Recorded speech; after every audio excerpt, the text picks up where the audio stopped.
찬양 은혜를 많이 받았습니다. 예.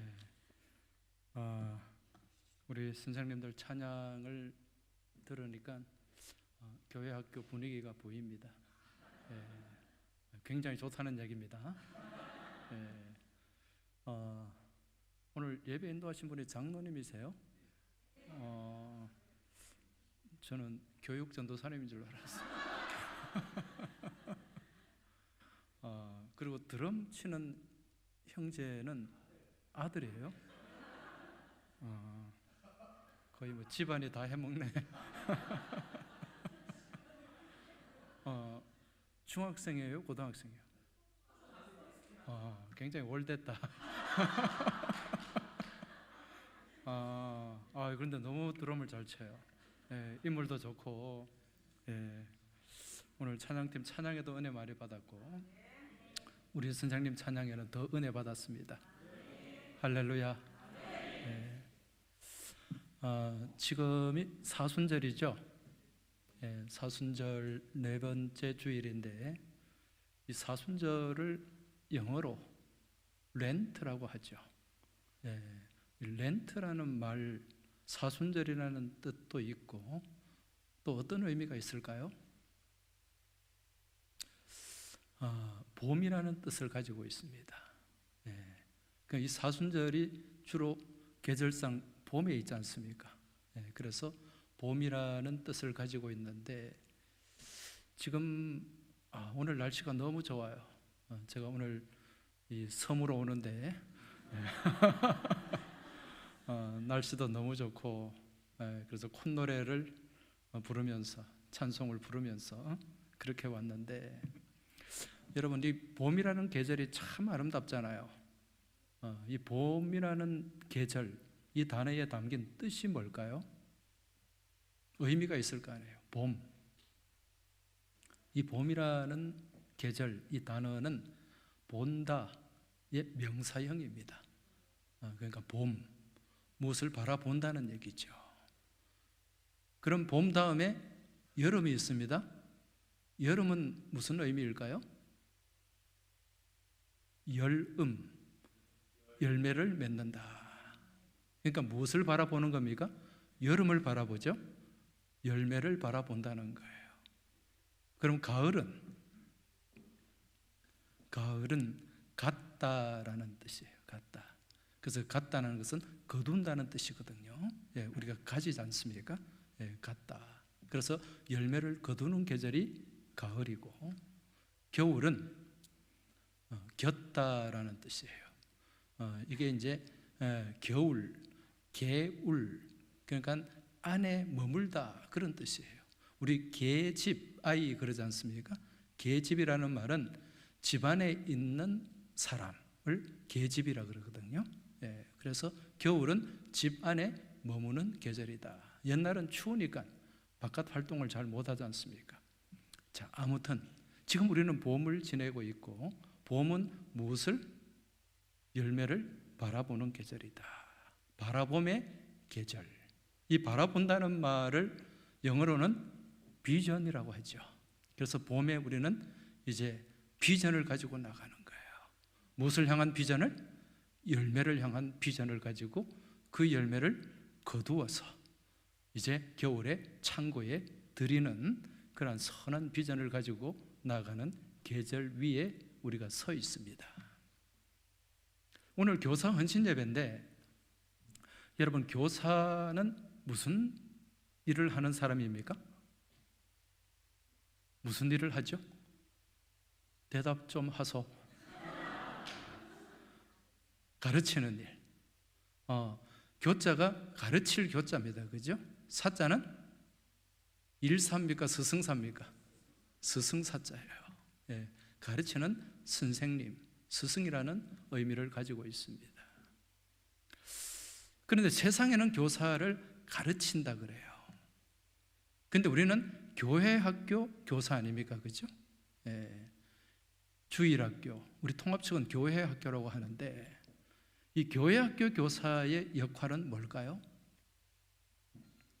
잘 가르치는 일일까요? 제가 보기를 내겠습니다. 1번 가르친다. 2번 가리킨다. 1번일까요? 2번일까요?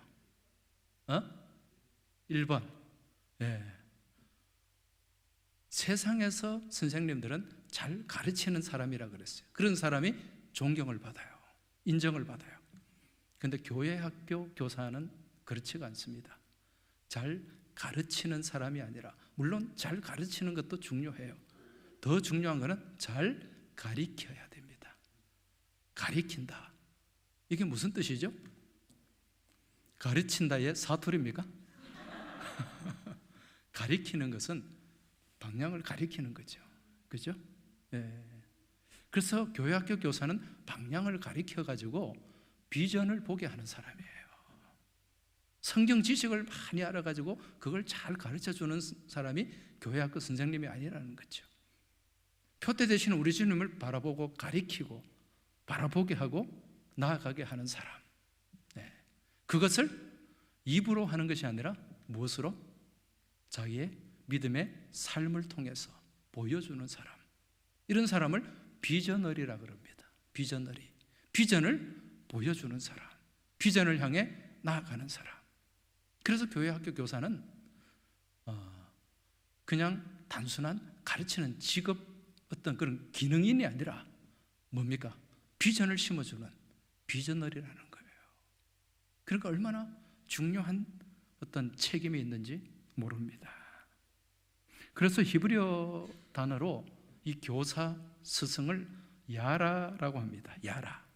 그 히브리어에는 정확하게 그 뜻이 담겨 있어요. 이 야라라고 하는 이 교사, 이 말은 어떤 의미냐면은 겨눈다, 가리킨다, 그런 의미가 여기에 담겨 있어요. 그래서 우리의 참된 스승은 무엇을 보여주는 사람입니까? 선한 비전을 보여주고 그 비전을 가리키고 안내하고 인도하는 사람. 그러한 사람이 선한 교사이고 또 우리 주님께 인정받는 교사인 줄 믿습니다. 오늘 우리 강진교회 그러한 선생님들로 다 채워질 수 있길 주의 이름으로 축복합니다. 오늘 말씀에 보니까 교회에 여러 직분이 나옵니다. 11절에 보면 그가 어떤 사람은 사도로, 어떤 사람은 선지자로, 어떤 사람은 복음 전하는 자로, 어떤 사람은 목사와 교사로 삼으셨으니. 이 교회 안에 여러 직분들이 있어요. 네. 그 중에 이제 우리가 지금 봐야 될 직분은 목사와 교사입니다. 오늘 말씀 제목이 뭐죠? 그래도 제목은 좀 외우고 들어서 무엇 같은? 교사. 이게 무슨 의미일까요?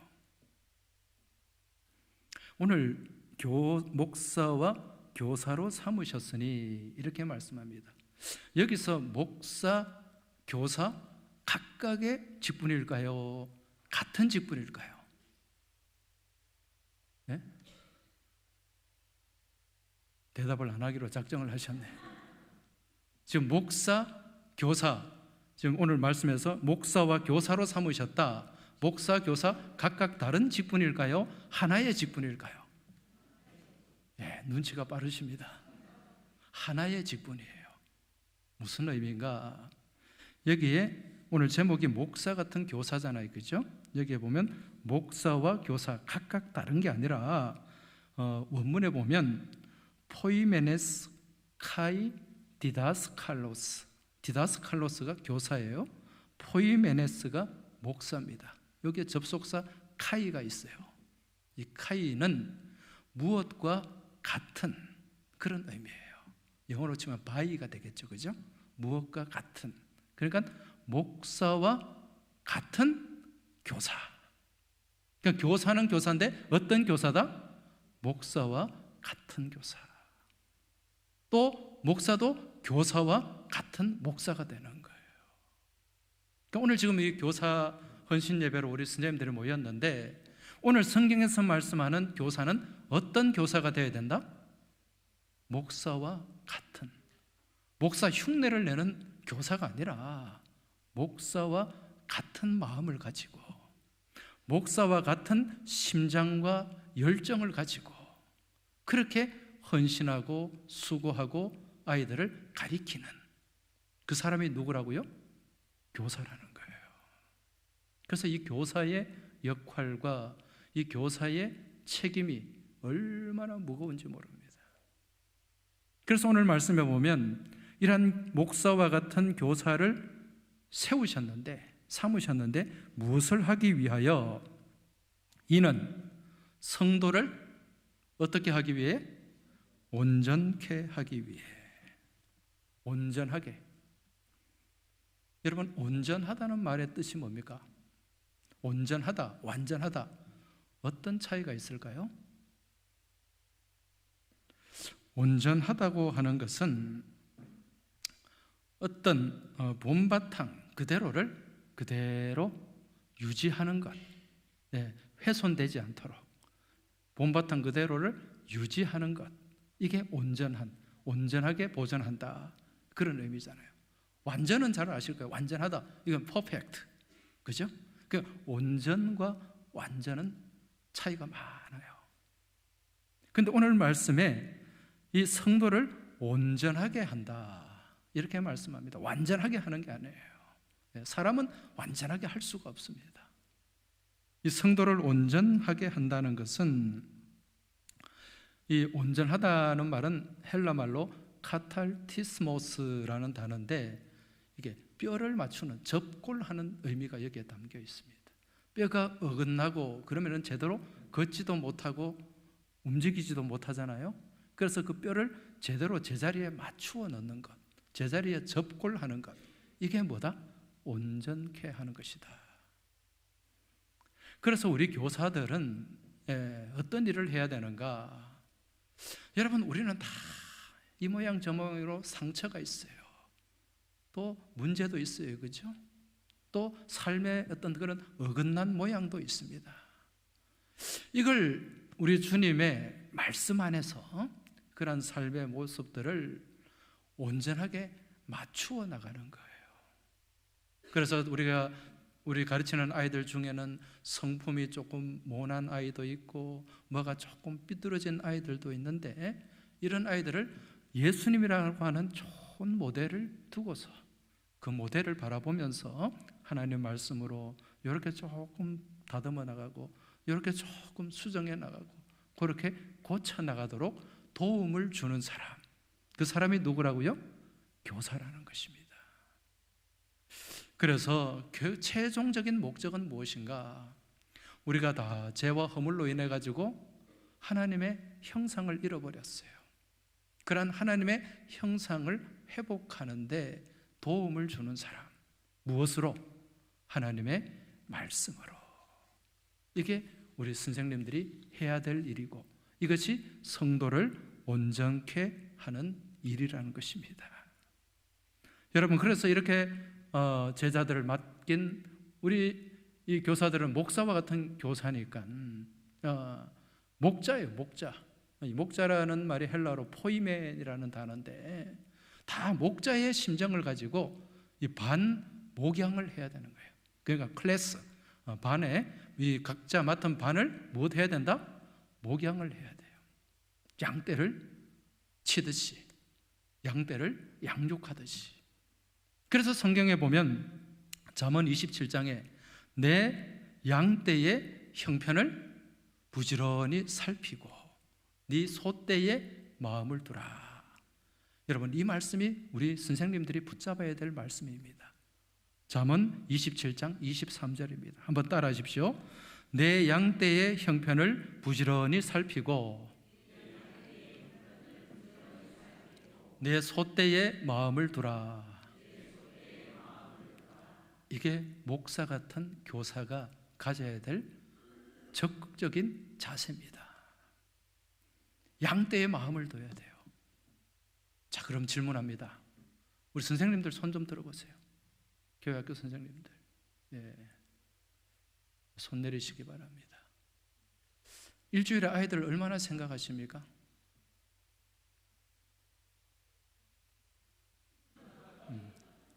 지금부터는 마음속으로 대답하세요. 서로가 곤란하니까. 일주일에 아이들을 위해 얼마나 기도하세요? 다 기도하시죠, 선생님들? 우리 아이들 이름이 뭐더라? 이러면 진짜 머리 아픕니다. 목양을 해야 돼요. 내 양떼에 무엇을 두라? 마음을 두라. 소떼에 마음을 두고 양떼 형편을 부지런히 살펴야 돼요. 우리 아이들이 어떻게 지내는지, 무엇을 하는지. 교사는 늘 거기에 관심이 가 있어야 돼요. 이게 목양이기 때문에. 그래서 일주일에 한 번은, 최소한 한 번은 우리 아이들을 위해서 기도해야 됩니다. 물론 기도하는 장소는 그렇게 중요하지 않아요. 그런데 최선의 기도는 뭡니까? 이 성전에 나와서 기도하는 거예요. 퇴근 이후에, 아니면은 다른 어떤 시간을 내어서 예배당에 나와서 기도하는, 그 기도 가운데 제일 좋은 기도는 새벽을 깨우는 기도입니다. 그래서 내가 맡고 있는 내 귀한 양떼를 위해서, 여러분, 최소한 우리 선생님들은 일주일에 한 번은 무엇 해야 된다? 기도를 하는데 성전에 나와서 기도해야 돼요. 새벽 제단을 쌓으면서 그 아이들을 눈물로 품고 기도해야 된다는 거죠. 그렇게 하면 내가 그 아이들을 가리키는 게 아니에요. 누가 가르쳐 줍니까? 주님이 가르쳐 줍니다. 우리는 누구의 능력을 힘입고 누구의 능력을 의지하고 나가는 사람들입니까? 성령님의 능력을 힘입고 성령님의 도우심과 성령님의 그 인도하심을 우리가 믿고 나가는 사람들이에요. 여러분, 기도하면 성령님이 역사하시는 줄 믿으시기 바랍니다. 그 믿음으로 우리 아이들을, 내 양떼들을 목사의 마음을 가지고 그렇게 품고 기도해야 된다는 거예요. 이게 가장 기본입니다. 그렇게 품고 기도하며 나아갈 때 내가 그 아이들을 온전케 하는 것이 아니라 우리 성령님이 다가가셔서 만져주시고 인도하시고 이끌어주시고 온전케 하실 줄 믿습니다. 성령님은 어떤 분입니까? 파라클레토스, 파라, 곁으로 부르시는 분이죠. 그렇죠? 가까이로, 곁으로, 클레토스, 우리를 부르시고 우리와 함께 하시는 분이에요. 그래서 내가 기도할 때, 내가 우리 아이들을, 내 양떼들을 두고 기도할 때 성령님께서 그 아이들을 불러주시고 품어주시고 보듬어주시고 다듬어 주실 줄 믿습니다. 그렇게 할 때 역사가 일어나는 거예요. 변화가 일어나는 것입니다. 그리고 그 아이들이 무엇을 가지게 됩니까? 비전을 가지게 됩니다. 우리 아이들이 비전을 잃어버리면 안 돼요. 비전을 가지게 우리가 도와줘야 됩니다. 여러분, 이 세상이 왜 이래 방자한 시대가 되었습니까? 왜 이렇게 정말 이 시대가 어떤 하나님 보시기에 혼탁한 시대가 되고 말았습니까? 선한 비전이 없기 때문에 그래요. 하나님이 보여주시는 그 비전을 가지고 나아가야 되는데 먼저 우리 교회에서 우리 믿는 사람들이 그 비전을 붙잡지 못하기 때문에 그렇다는 것입니다. 여러분, 성령님 안에서 비전을 회복하는 복된 광진교회가 되시길 주님 이름으로 축원합니다. 광진교회 얼마나 좋은 교회입니까? 저는요, 이 광진교회를 참 사랑합니다. 항서교회 다음으로 사랑합니다. 왜 그런가?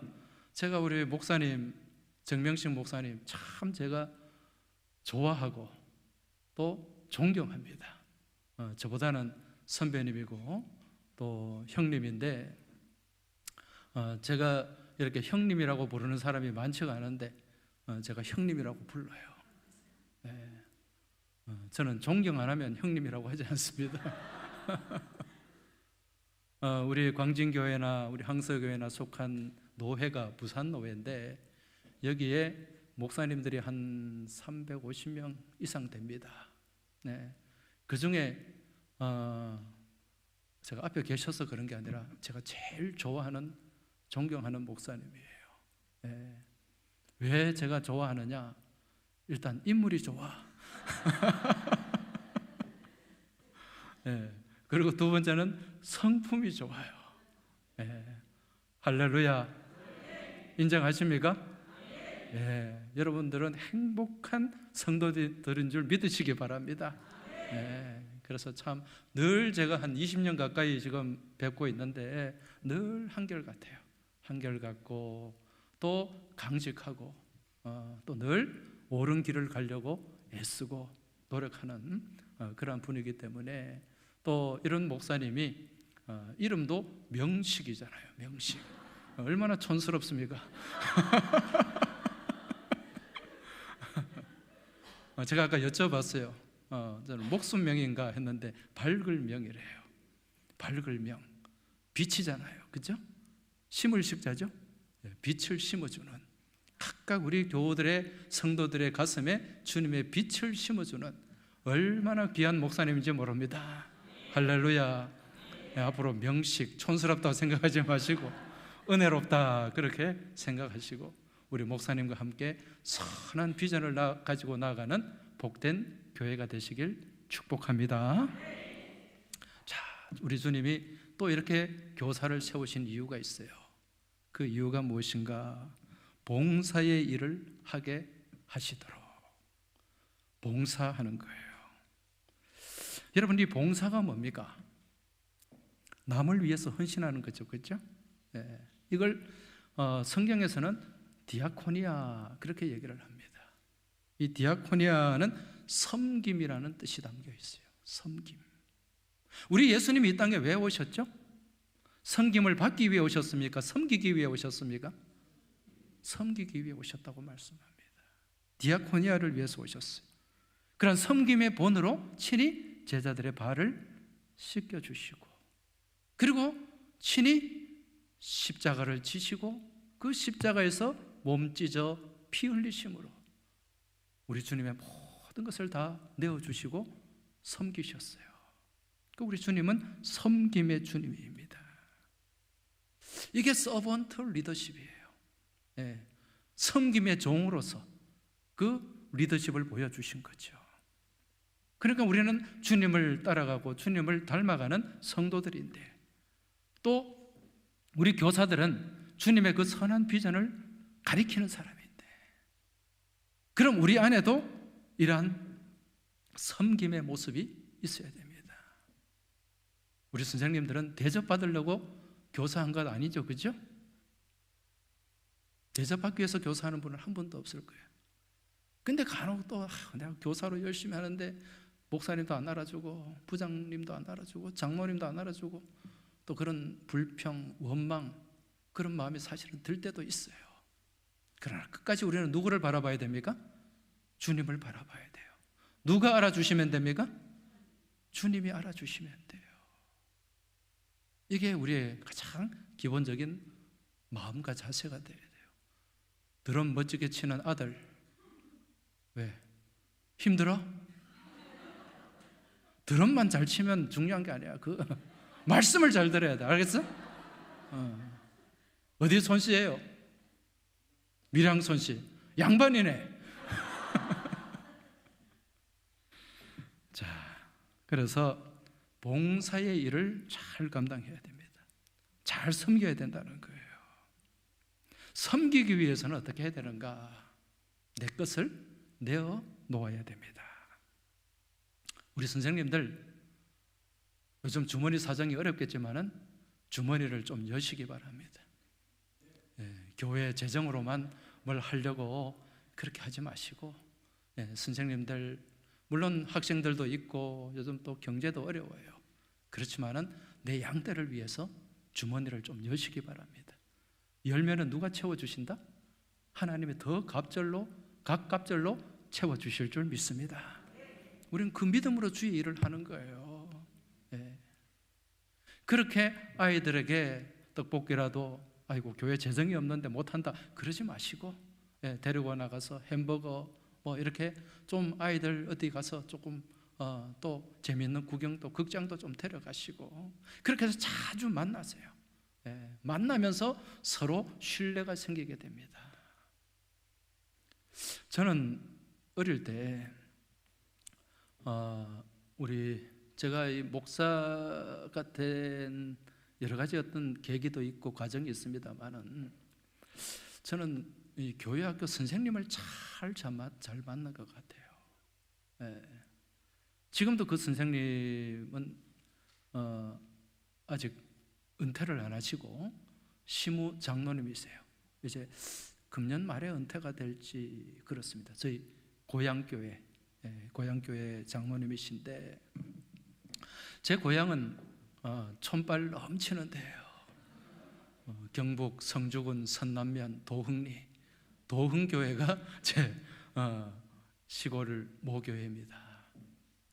그때 그 교회를 다닐 때 제가 초등학교 5학년 때인가 담임 선생님이 지금 그 장로님이에요. 근데 그 선생님은 참 가난했어요. 가난했고 학교도 중학교밖에 졸업을 못했어요. 중학교 졸업하고 이제 성주가 여러분 뭐가 유명합니까? 저는 참외가 유명하다고 하는 사람들은 무식하다고 합니다. 성주는 선비의 고장입니다. 그리고 두 번째가 참외예요. 제가 어릴 때 그 성주에 참외 재배를 많이 했습니다. 근데 그 선생님은 중학교밖에 못 나온 이유가 가정의 형편이 너무 어려웠어요. 머리는 제가 볼 때 되게 좋았어요. 그 당시에 성주에 있는 성주중학교라고 있는데 중학교 시험 쳐서 들어갈 때예요. 아마 우리 여기 장모님들은 아실지 모르겠지만 그 지역의 대표적인 중학교는 그래도 그 지역에서 머리가 좀 좋은 사람들이 들어가는 학교였어요. 그러니까 그 중학교에 시험 쳐서 합격을 하고 졸업을 했는데 고등학교 갈 형편이 안 되는 거예요.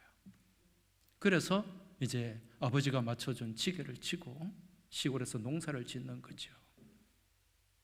그런데 그때도 너무 가난해가지고 이제 산에 또 나무를 하러 가는데 나무 하러 가가지고 너무 배가 고파가지고 그 벌집을 발견한 거예요.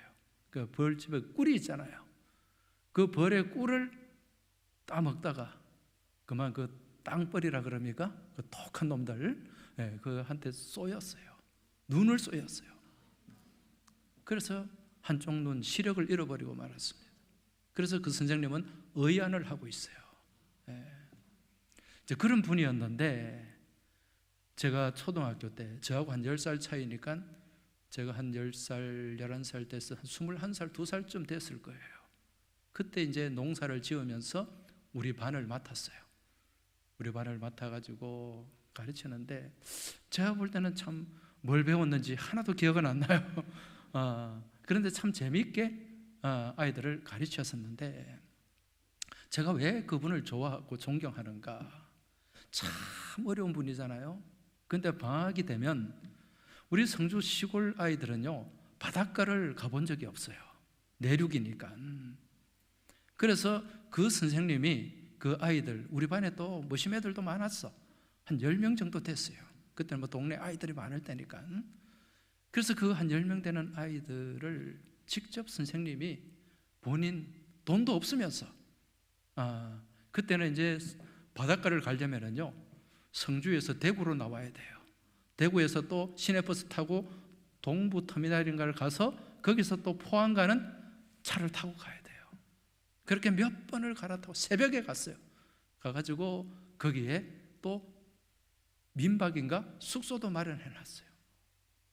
그래서 가서 거기서 민박을 하고 바닷가 우리가 이제 해수욕을 해봤겠어요? 그 바닷가에 이 촌놈들 데리고 가서 해수욕하고 밥 사 먹이고 교회에서 한 푼도 준 게 없어요. 그 가난한 선생님이 그 자기가 다 비용을 뗀 거예요. 말도 안 듣는 놈들 데리고.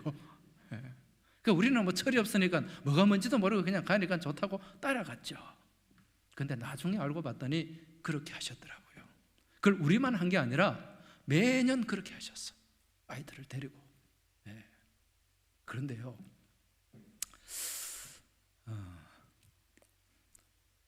제가 갑자기 눈물이 나려고 그러네.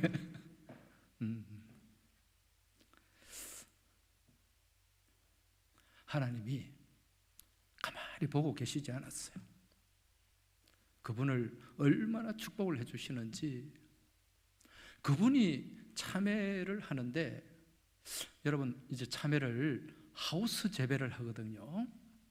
그걸 하는데 그분이 재배하면 다른 사람이 하는 거 갑절 이상으로 이게 소득이 나오는 거예요. 예를 들어 100m짜리 터널, 참외 터널이 있습니다. 100m 정도 돼요. 그걸 하우스 한 동이라고 하는데, 그 한 동을 하면은 예를 들어 그 당시에 뭐 한 300만 원, 뭐 한 동을 하면 정도 300만 원 정도의 수익을 올린다고 칩시다. 그럼 이분은 600만 원을 하는 거예요. 이 상품이 달라. 그 성경에 보면 극상품이라고 나오거든요. 예, 그런 상품이 거기서 하우스에서 재배가 되는 거예요. 그러니까 똑같이 따도 이게 수매를 하고 하면은 다른 사람들이 받지 못하는 가격을 받고, 그리고 다른 사람이 그분 이름이 적혀 있는 그거는 먼저 가져가려고 하는 거예요. 그러니까 다른 사람이 보다 몇 배나 더 수익을 올리는 거죠. 그러면서 제 기억에 그분이 한 30살, 30대 때 우리 한 40대가 되기 전에 우리 동네에서 자가용을 제일 먼저 구입을 했어요. 집도 제일 큰 양옥집으로 이사를 갔어요. 할렐루야. 남의 일이지만 좀 기뻐하시기 바랍니다. 네. 제가 그걸 다 봤으니까 네. 하나님이 그렇게 축복을 하시는구나. 또 좋은 부인도 만나가지고 아이들 정말 예쁜 아이들, 남매를 그렇게 낳아서 너무 복된 가정, 부러운 가정이 됐어요. 한 10몇 년 만에. 정말 부모님으로부터 땅 몇 평 제대로 물려받지도 못하고 그렇게 맨손으로 중학교밖에 못 나오고, 그런데 그분은 교회밖에 몰라요. 그리고 일터, 교회 이거밖에 몰라요. 집. 그러니까 하나님이 정말 그렇게 어려운 형편에서도 정말 내 양떼를 사랑하는 그런 마음으로 그렇게 내 주머니를 열고 헌신하고 봉사했을 때 하나님이 놀라울 정도로 갚아주시고 채워주시더라는 겁니다. 그러한 은혜가 오늘 이 자리에 함께한 우리 선생님들에게 역사하길 주님 이름으로 축원합니다. 네. 그래서 하나님 앞에서 인색하지 마세요. 네. 분명히 우리가 이걸 뭐 바라고 그렇게 하지 마시고, 내가 하면은 우리 하나님이 알아주실 거야, 그 믿음으로만 나가시기 바랍니다. 그러면 우리가 그 뒤에 우리가 상상할 수 없는 그런 일들이 우리 삶을 통해서 또 우리 일터를 통해서 그렇게 펼쳐지고 역사가 일어나게 될 줄 믿습니다. 자, 마지막입니다. 그리스도의 몸을 세워야 돼요. 네, 오늘 말씀에 보면 그리스도의 몸을 세우려 하심이라. 그리스도의 몸이 뭡니까? 이 땅에 그리스도의 몸된 교회죠. 주님의 핏값으로 사시고 세운 교회입니다. 우리를 목사와 같은 교사로 세워주신 이유가 무엇을 세우기 위함이다? 교회를 건강하게 세우기 위함이다. 여러분, 교회가 건강하기 위해서는 다음 세대가 건강해야 됩니다. 그 교회가 비전이 있는 교회예요. 그런 측면에서 우리 광진교회는 참 비전이 있는 교회입니다. 할렐루야. 제가 앞에 들어오니까 그 교회학교 반 아이들 사진이 다 있어요. 교회 게시판에 그렇게 사진을 붙여놓은 교회가 없습니다. 그래서 우리 교회도 제가 우리 광진교회를 통해서 많이 배웁니다. 사실은 우리 교회가 121년이거든요. 역사로 따지면 애벌인데 우리 교회가 지지난주 잽스 스쿨을 시작을 했어요. 그것도 광진교회가 맨날 차에 붙이고 돌아다녔기 때문에 그거 보고 지금 따라하고 있습니다. 그래서 제가 광진교회에서 배워가는 게 많아요. 얼마나 고마운 교회인지 모릅니다. 네. 자, 이런 교회가 세워지려면 다음 세대가 건강해야 됩니다. 그죠? 그렇게 그리스도의 몸을 세우는데 중추적인 역할을 누가 감당하고 있습니까? 교회학교 교사들이에요. 얼마나 중요한지 모릅니다. 여러분, 이러한 다음 세대를 세우고 교회를 건강하게 세우기 위해서는 우리 양떼를 부지런히 살피고 소떼에 늘 마음을 두고 기도해야 될 줄 믿습니다. 그러기 위해서는 늘 일주일에 한 번은 뭘 하라? 새벽 기도해라. 교회 나와서 아이들 이름 부르면서 그렇게 기도하시기 바랍니다. 마지막입니다. 아까 내가 마지막이라 그러니까 기분이 좋은 분들이 많았을 텐데 이 마지막이 몇 번 갈지 모르니까 여러분, 맡은 자들에게 구할 것은 무엇입니까? 충성이죠. 우리 선생님들은 맡은 자들입니다. 무엇을 맡았습니까? 직분을 맡았죠. 교사의 직분을 맡았어요. 충성해야 됩니다. 여러분, 충성은 어떻게 해야 됩니까? 성경에 어떻게 충성하라 그랬어요? 그냥 충성하라 그랬어요? 죽도록 충성하라 그랬어요? 어떻게 충성하라 그랬습니까? 죽도록 충성하라. 그냥 충성이 아니에요. 우리 예수 믿는 사람들, 특히 교사들은 죽도록 충성해야 됩니다. 죽도록 충성하는 게 어떻게 충성하는 거죠? 우리 장모님, 죽도록 충성하는 게 어떻게 충성하는 겁니까? 3가지의 죽도록 충성이 있어요. 첫 번째가 죽을 때까지 하는 겁니다. 언제까지? 죽을 때까지. 이게 죽도록 충성하는 거예요. 여러분, 교회의 직분, 교회의 일은 은퇴가 있다 없다?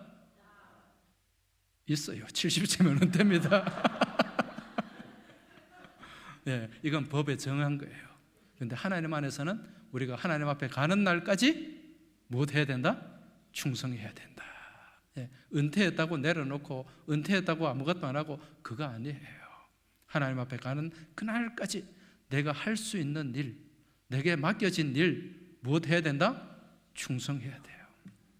자, 첫 번째가 죽을 때까지. 두 번째는 죽음을 각오하고 하는 거예요.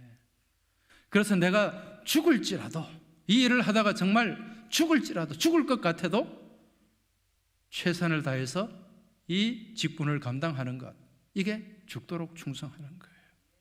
성경에 보면 에스더가 뭐라고 얘기했습니까? 죽으면 죽으리다. 이게 죽도록 충성하는 거예요. 그 다음에 죽을 힘을 다해. 대충 하는 거 아니에요. 여러분, 주의 일은 대충 하는 거 아닙니다. 어떻게 해야 된다? 죽을 힘을 다해서 최선을 다하는 거예요. 이게 죽도록 충성하는 겁니다. 한번 따라합시다. 자, 죽도록 충성하는 것, 첫 번째가 뭐죠? 죽을 때까지. 두 번째는 죽음을 각오하고, 세 번째는 죽을 힘을 다해. 이게 죽도록 충성하는 겁니다. 이제 진짜 마지막입니다. 이제 교사는 이러한 충성을 함에 있어서 또 어떤 모습으로 충성해야 되는가? 열심 있는 모습으로 충성을 해야 돼요. 열심 있는 모습. 열심히 해야 된다는 거예요. 열심히. 우리 공부 어떻게 해야 됩니까? 자녀들에게 공부 어떻게 하라 그럽니까? 열심히 해라. 직장에서 열심히. 근데 열심히 무슨 뜻입니까, 손장로님?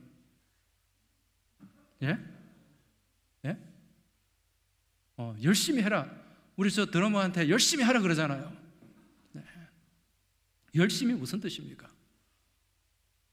이 열자가 뜨거울 열자예요. 심자는 마음 심자. 그럼 어떤 마음이죠? 열심은 뜨거운 마음이에요. 뜨겁게 감당해야 돼요. 뜨거운 마음으로. 그 뜨거운 마음, 그 뜨거운 어떤 열정, 열망, 이걸 가지고 감당. 이게 다 뜨거울 열자입니다. 우리 크리스찬들은 뜨거워야 됩니다. 예배도 뜨거워야 돼요. 기도도 뜨거워야 돼요. 헌신도 뜨거워야 됩니다. 아멘은 더 뜨거워야 돼. 네, 할렐루야. 틀리티 나옵니다.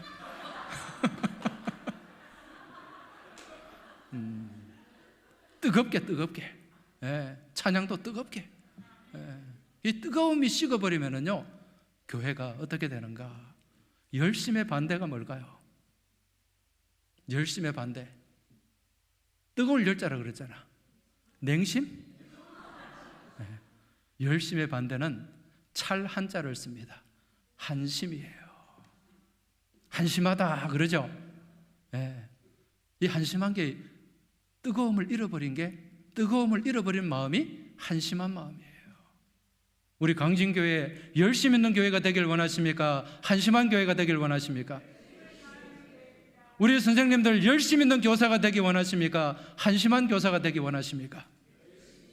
할렐루야. 네. 옆에 계신 분들에게 말씀해 주세요. 한심해지지 맙시다. 우리 선생님들 한번 한심한 교사가 되지 맙시다. 열심 있는 교사가 됩시다. 할렐루야. 그럼 누가 알아준다고요? 하나님이 알아주시면 됩니다. 기도하겠습니다. 하나님 아버지 감사합니다.